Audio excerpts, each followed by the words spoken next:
orang-orang baik, orang-orang soleh, orang-orang suci itu ya tidak kemudian kita artikan sama sekali, tidak ada titik hitam. Mereka itu adalah bulatan putih, tapi sebagai manusia pasti pernah khilaf, pernah salah, pernah keliru. Mungkin hanya saja ditutupi Allah. Jadi ada titik hitamnya pasti. Yang ada di wilayah hitam itu ada titik putihnya sedikit. Mungkin karena tidak kelihatan, kita hanya fokus lihat hitamnya saja. Nah, orang yang sadar ini terus dia luwes, tidak kaku. Jadi orang jahat itu ya adalah sisi-sisi putih, titik-titik kemanusiaannya. Maka seandainya benci juga tidak kaku. Atau orang soleh itu ya sebagai manusia ada juga pasti titik-titik hitamnya. Maka kalau mengidolakan, kalau suka juga tidak kaku. Jadi dia menyikapi segala ritme hidup ini tidak mudah kaget dan cepat beradaptasi, menyesuaikan dengan situasi, luwes.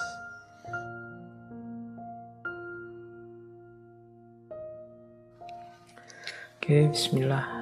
Assalamualaikum warahmatullahi wabarakatuh. Ini salah satu falsafah hidup. Kalau dari istilahnya ya pastinya dari Tiongkok kuno. Bahkan ada yang menyatakan pemahaman ini sudah muncul bahkan sejak abad 14 sebelum Masehi. Jadi yin yang ini secara umum adalah hukum yang ada di balik alam semesta ini yang sifatnya berpasangan. Jadi dalam yin yang ada pandangan setiap hal dalam hidup ini memiliki dua sisi. Yang dua sisi ini saling berbeda, kemudian saling melengkapi, namun juga saling tergantung dan saling mempengaruhi. Bahkan saling memuat atau saling mengandung. Jadi ini unik, berbeda dan saling melengkapi, tapi juga saling mempengaruhi dan saling memuat. Ini ya mudahnya teman-teman mesti ilustrasinya melihat hal-hal yang serba dualitas. Jadi pandangan ini makanya dikenal juga sebagai dualisme. Jadi dalam hidup ini selalu ada yin, ada yang. Yin ini konotasinya adalah pasif, kalau yang konotasinya aktif. Nah, ini menurut saya penjelasan yang mudah tentang yin yang dari Tao Te Ching. Meskipun nanti banyak bagian-bagian yang perlu direnungi lebih dalam. Di bawah langit, semua orang dapat melihat keindahan sebagai indah hanya karena ada yang jelek. Semua orang mengetahui kebaikan sebagai baik hanya karena ada yang buruk. Oleh karena itu, memiliki dan tidak memiliki itu muncul secara bersamaan. Kesulitan dan kemudahan itu saling melengkapi. Nah, jadi kalau menurut tulisannya Lao Tzu ini, jadi hidup ini yang tadi pasangan hitam dan putih, cakep dan jelek, kemudian kaya dan miskin, ini kan dua hal yang kontras, satu hitam, satu putih. Satu positif, satu negatif. Tapi jangan lupa, ini yang saya tadi sebut, dua-duanya ini saling mengandalkan, saling melengkapi, mempengaruhi keberadaannya masing-masing. Kalau dalam kalimat tadi, keindahan itu tampil sebagai indah karena ada yang jelek. Loh ini kan, yo ilustrasinya mudah. Orang itu disebut ganteng ketika dibandingkan dengan yang jelek. Kalau tidak ada orang jelek, ya otomatis orang ganteng tidak ada. Orang disebut kaya karena kepemilikannya dibandingkan dengan orang yang kepemilikannya lebih sedikit. Yang lebih banyak disebut kaya. Kalau kepemilikan itu sama semua, ya tidak ada orang kaya.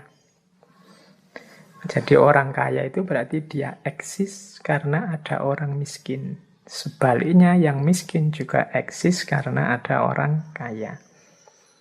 Sebagaimana yang ganteng tadi. Ganteng itu eksis sebagai cakep ya ketika ada yang jelek. Berarti yang ganteng itu terima kasihlah sama yang jelek-jelek. Jasanya mereka kalian kelihatan jadi ganteng. Itu mudahnya. Jadi mungkin mudah saling mengeksiskan, saling membuat ada. Orang itu disebut soleh karena ada yang tidak soleh. Kalau semua orang soleh, mungkin status soleh itu selesai, tidak akan ada lagi. Jadi di bawah langit, semua orang dapat melihat keindahan sebagai indah hanya karena ada yang jelek. Ada baik, ada jahat. Kalau tidak ada kejahatan, kebaikan tidak akan kelihatan. Sebaliknya juga begitu. Kalau tidak ada kebaikan, ya kejahatan juga hilang. Masing-masing saling mengadakan kutub yang sebelahnya. Ini pelajaran dari Tao Te Ching. Ini salah satu pemahaman terhadap situasi yin yang dalam hidup ini. Jadi penerjemahannya yin yang dalam kehidupan kita sehari-hari itu ada beberapa prinsip hidup yang penting untuk kita ingat-ingat.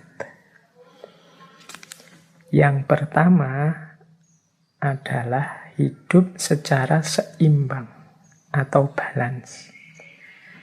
Seperti saya jelaskan tadi, yin saja akan membekukan, yang saja akan membakar. Kalau ada yang marah, harus ada yang sabar. Marah ketemu marah meledak. Kalau yang satu sudah sabar menunggu, ya yang satu gerak. Jadi biar dinamis. Kalau semuanya menunggu dalam kesabaran, tidak akan ada aktivitas. Jadi yang satu pasrah, yang satu nuntun. Kalau semuanya ingin nuntun, hasilnya tabrakan. Kalau semuanya nunggu dituntun, hasilnya tidak ada yang jalan. Maka hidup ini harus seimbang. Kalau yang satu sudah bersuara, yang satu tolong diam. Kalau semuanya bersuara, tidak jelas mana benar, mana salah. Atau semuanya diam, ya kebenaran akan hilang. Jadi jangan sampai beku, juga jangan sampai terbakar, meledak. Hiduplah secara seimbang. Ini manifestasi yang pertama dari yin yang. Yang kedua, keadilan. Jadi yin yang ini memberi porsi hidup secara adil. Hidup secara alami itu kan adil. Adil terhadap diri kita sendiri, adil terhadap orang lain dengan haknya, kita dengan hak kita, alam juga dengan haknya. Ini hidup secara adil. Ya kalau orang jatahnya 10, ya silahkan mengambil 10, kita beri 10, itu adil. Ini yang hidup secara alami. Kalau makanan itu muatnya di perut kita 1 piring, ya kita makan 1 piring saja, itu adil. Adik kita yang masih sekolah SD ya sangunya 5.000 misalnya, tapi yang sudah kuliah sangunya 50.000, itu adil. Sesuai porsi dan proporsinya yang alami. Yang baik dipuji, yang jelek dicaci, enggak ya. Yang jelek diingatkan, ditegur. Ini berarti adil. Jadi kita akui memang hidup ini ada hitam, ada putih, dan saling berdialektika. tapi juga kita porsikan segalanya sesuai porsinya. Yang ketiga, hidup secara sederhana atau simplicity. Seperti tadi ya, tidak ada energi yang terbuang sia-sia, tidak ada kesembronoan, tidak ada kesia-siaan. Paradigmanya pas saja. Sederhana bukan berarti kekurangan, tapi pas. Jadi pas itu ya, butuhnya tidur 5 jam, ya tidur 5 jam pas. Butuhnya kerja sehari itu mungkin 6 jam, istirahatnya sekian jam dalam sehari, ya dipenuhi saja secara pas, tidak berlebihan, tidak kekurangan. Ini manifestasinya yin yang dalam hidup.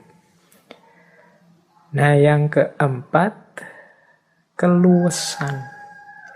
Jadi kesadaran kita terhadap pola hidup, ada yang yin, ada yang yang. Jadi ada yang, ada yin, itu membuat kita luas, tidak kaku. Tadi kan dijelaskan yin dan yang itu saling mengandung. Saling mengandung itu maksudnya dalam yin ada sedikit kandungan yang, dalam yang ada sedikit kandungan yin, maka luweslah. Yang feminin kita, saya ini kan laki-laki, karakternya maskulin, tapi dalam diriku pasti ada titik-titik femininitas. Sebagaimana pada saudari-saudari yang perempuan pasti juga ada muatan-muatan maskulinitas. Dalam gelap ada sedikit cahaya. Dalam cahaya kadang-kadang ada titik-titik kegelapan. Nah, ini karakternya. Makanya di gambarnya yin yang itu kan gambar bulatan putih, setengah bulatan hitam, setengah. Di tengah-tengah bulatan putih ada titik hitam, di tengah-tengah bulatan hitam ada titik putih. Orang-orang baik, orang-orang soleh, orang-orang suci itu ya tidak kemudian kita artikan sama sekali, tidak ada titik hitam. Mereka itu adalah bulatan putih, tapi sebagai manusia pasti pernah khilaf, pernah salah, pernah keliru. Mungkin hanya saja ditutupi Allah. Jadi ada titik hitamnya pasti. Yang ada di wilayah hitam itu ada titik putihnya sedikit. Mungkin karena tidak kelihatan, kita hanya fokus lihat hitamnya saja. Nah, orang yang sadar ini terus dia luas, tidak kaku. Jadi orang jahat itu ya adalah sisi-sisi putih, titik-titik kemanusiaannya. Maka seandainya benci juga tidak kaku. Atau orang soleh itu ya sebagai manusia ada juga pasti titik-titik hitamnya. Maka kalau mengidolakan, kalau suka juga tidak kaku.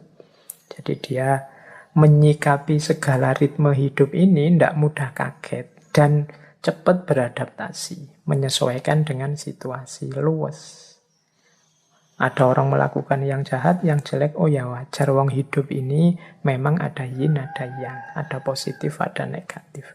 Kalau yang negatif tidak tampak, yang baik-baik juga akan kehilangan jati dirinya. Nah, ini orangnya luas, tidak kaku.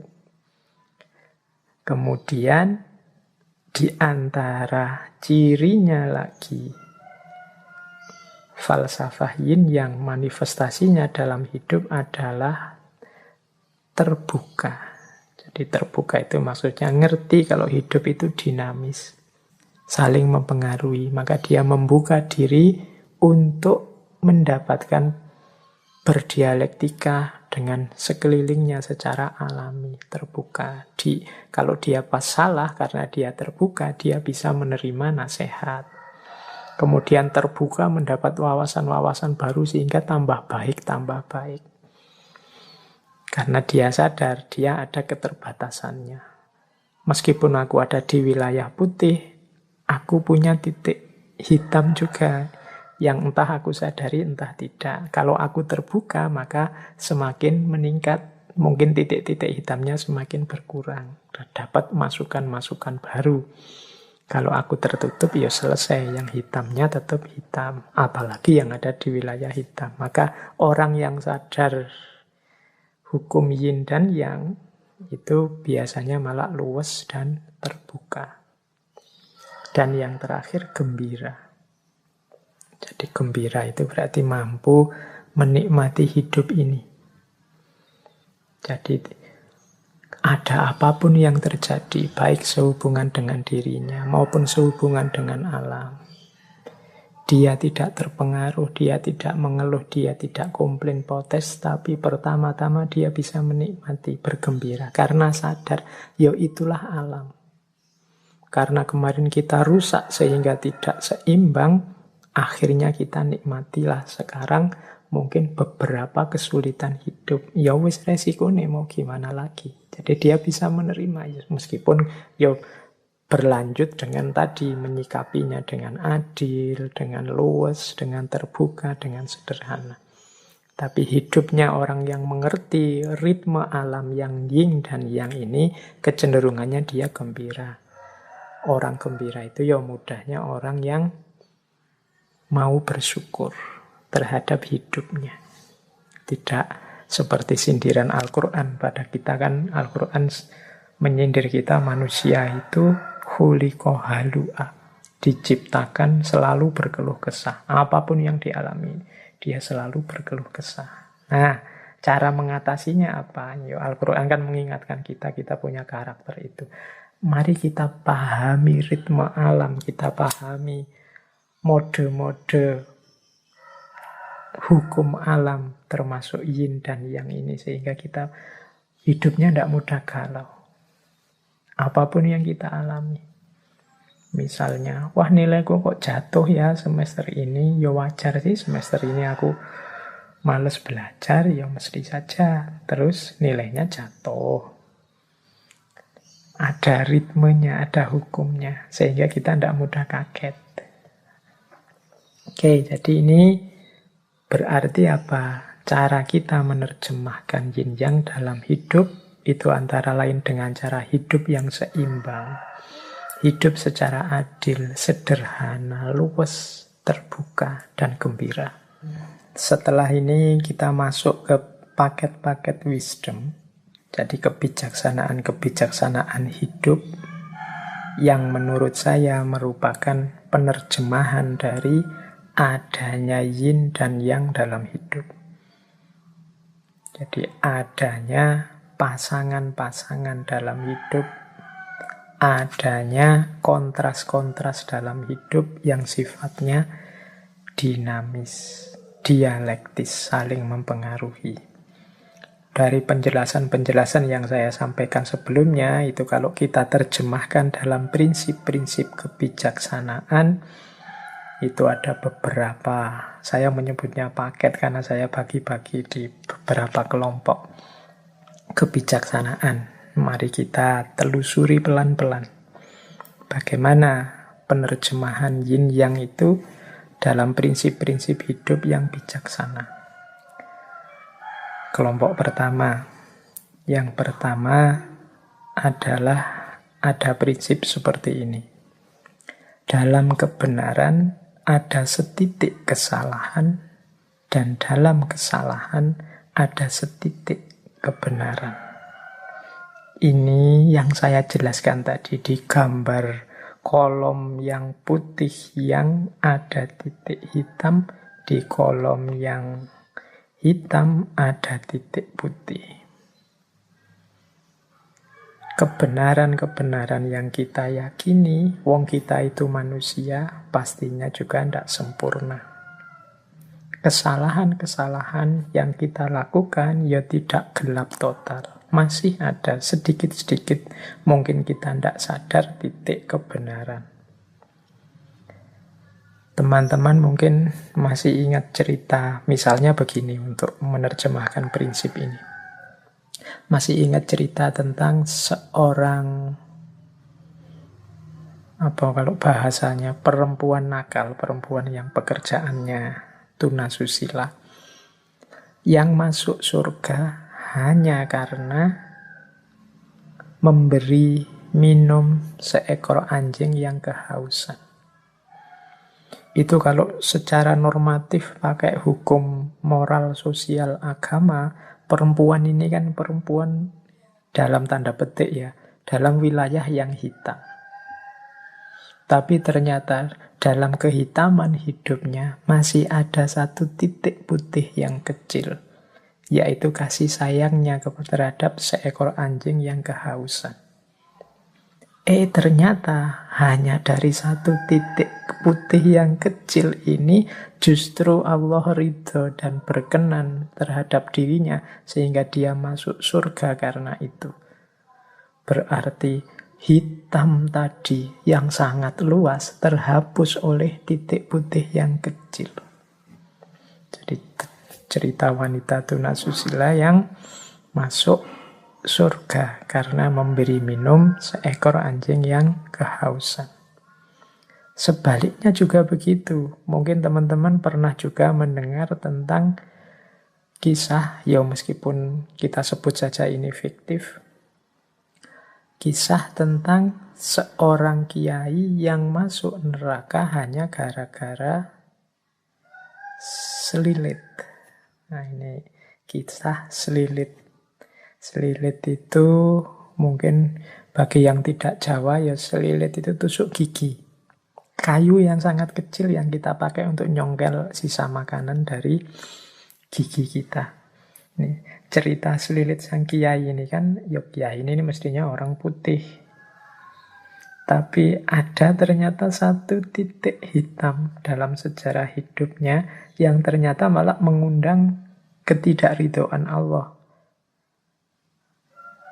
Jadi kiai ini suatu ketika pulang dari rumah tetangganya, mungkin pulang dari kenduri di rumah tetangganya, terus ya karena mungkin sudah sepuh, giginya sudah banyak lubangnya sehingga banyak sisa makanan yang harus diambil, selilitan. Sambil pulang dia secara tidak sadar jadi nyuwil mematahkan sedikit kayu dari pagernya rumahnya tetangganya. Ya mungkin ada pagar yang kayunya sudah meluwek-meluwek itu dia cuil sedikit kayunya untuk tusuk gigi. Itu kan sangat kecil. Mungkin tetangganya juga peduli amat sama itu. Tapi ternyata ketidakpeduliannya terhadap miliknya orang lain, meskipun itu hanya secuil kecil, mengundang tidak ridhonya Allah. Jadi beliau yang putih ini gara-gara titik hitam yang kecil, akhirnya tidak selamat di akhirat. Tapi dia perempuan yang melakukan aneka warna dosa sehingga hidupnya hitam hanya karena titik kecil putih. Ketika memberi minum seekor anjing yang kehausan, mengundang ridhonya Allah dan keselamatannya di akhirat. Maka ada prinsip dalam kebenaran, kadang ada setitik kesalahan yang menghancurkan. Kalau tidak hati-hati dalam kesalahan,